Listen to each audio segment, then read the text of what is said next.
I was on a long road trip, driving through the desolate highways of the desert. It was late at night and I was the only car on the road.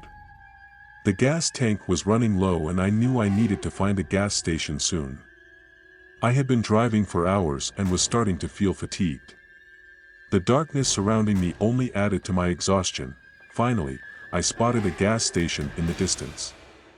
As I pulled up to the pump, I noticed that there were no other cars in sight. The only source of light was the dimly lit gas station sign. I shrugged off the eerie feeling and got out of my car, determined to fill up and get back on the road. As I was filling my tank, I heard a voice from behind me. "Need any help, stranger?" I turned around to see a tall, dark figure standing behind me. His eyes were piercing and his face was twisted into an unsettling smile. I couldn't help but feel uneasy around this stranger. "No, I'm fine. Just filling up my tank," I replied, trying to sound confident. But my hands were shaking as I held onto the gas pump. The stranger's smile grew wider. "You look tired. Why don't you come inside and rest for a bit? I can make you a cup of coffee," he said, gesturing towards the small convenience store attached to the gas station. I hesitated for a moment, but the thought of a warm cup of coffee was too tempting. I followed the stranger into the store and sat down at a small table in the corner. The store was eerily quiet, and I couldn't help but feel like I was being watched. As the stranger handed me a cup of coffee, I noticed that his hands were unusually long and his fingers were pointed. I tried to shake off the unsettling feeling and focused on sipping my coffee. "Thank you for the coffee. I really appreciate it," I said, trying to make small talk. The stranger chuckled. "No need to thank me. I'm just happy to have some company. I don't get many visitors out here," he said, his voice trailing off. I took a closer look at the stranger and realized that his skin was a pale shade of gray. His features were almost inhuman, and I couldn't help but wonder who or what he was. "Who are you?" I blurted out, unable to contain my curiosity any longer. The stranger's smile disappeared and he looked at me with a serious expression. "I am a demon," he said, his voice sending shivers down my spine. I laughed nervously, thinking it was some kind of joke. But the stranger's expression remained serious. "You're serious?" I asked, trying to wrap my head around the situation. The demon nodded. "Yes, I am. And I have been watching you for a while now. You have a special aura around you, and I couldn't resist the urge to meet you."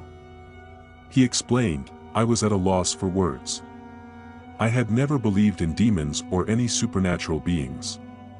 But here I was, sitting in a gas station in the middle of nowhere, having a conversation with a demon. "What do you want from me?" I asked, my voice trembling. The demon's expression softened. "I don't want anything from you. I just wanted to meet you and talk to you.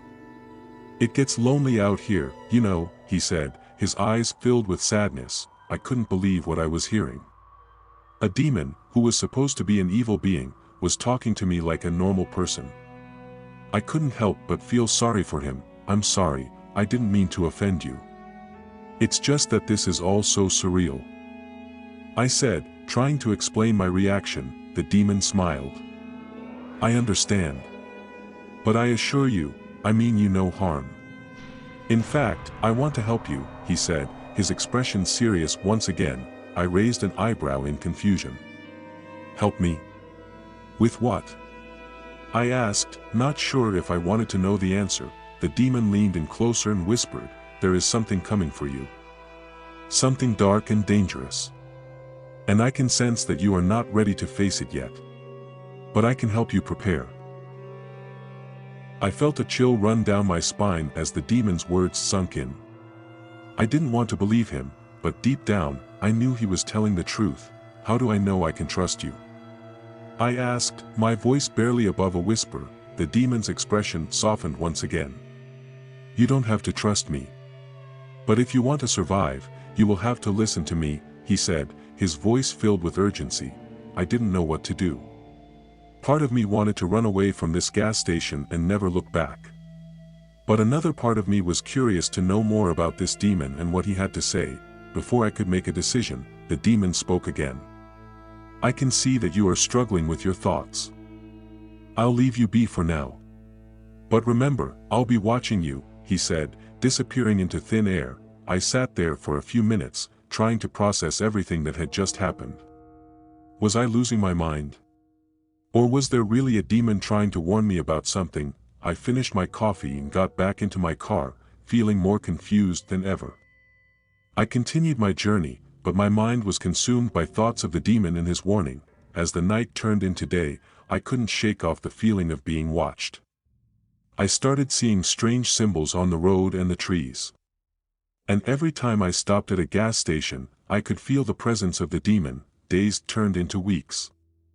And I couldn't escape the feeling of impending danger. The demon's words were constantly on my mind, and I couldn't help but wonder what was coming for me. One night, as I was driving through a deserted road, my worst fears came true. A dark figure appeared in the middle of the road, causing me to swerve and lose control of my car. The next thing I knew, I was lying in a hospital bed, with a bandage wrapped around my head. The doctors told me that I had been in a car accident and had suffered a head injury. But I knew the truth. The demon had been right. Something dangerous had come for me. I was discharged from the hospital a few days later, but I couldn't shake off the feeling of being followed. I decided to go back to the gas station to see if the demon was still there. As I pulled up to the pump, I noticed that the gas station was no longer there. In its place was a small cafe. I walked inside, hoping to find some answers, but what I found inside left me speechless. The cafe was filled with people, and they all looked familiar. They were all people I had met on my journey, including the demon. He smiled at me as I walked in, and I couldn't help but feel a sense of relief. "Welcome, my friend. I see you have made it here safely," he said, gesturing towards the other customers. I looked around in amazement, not understanding what was happening. The demon walked towards me and placed a hand on my shoulder. "This is a safe haven for people like us. People who have been warned of the darkness that is coming," he explained. I finally understood what the demon had been trying to tell me. He had been gathering people who had been warned of the danger, and this cafe was their sanctuary. As I sat down with the others and listened to their stories, I couldn't help but feel grateful to the demon. He had saved my life and brought me to a place where I could be safe, but the most mysterious part of this whole experience was that the demon had disappeared into thin air, leaving behind no traces of his existence. Some say he was just a figment of our imagination, but we all knew the truth.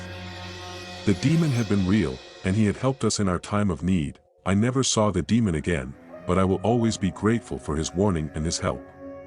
And every time I pass by that gas station, I can't help but wonder if it was all just a dream. But deep down, I know that it was real, and I was lucky to have met a demon who turned out to be my guardian angel.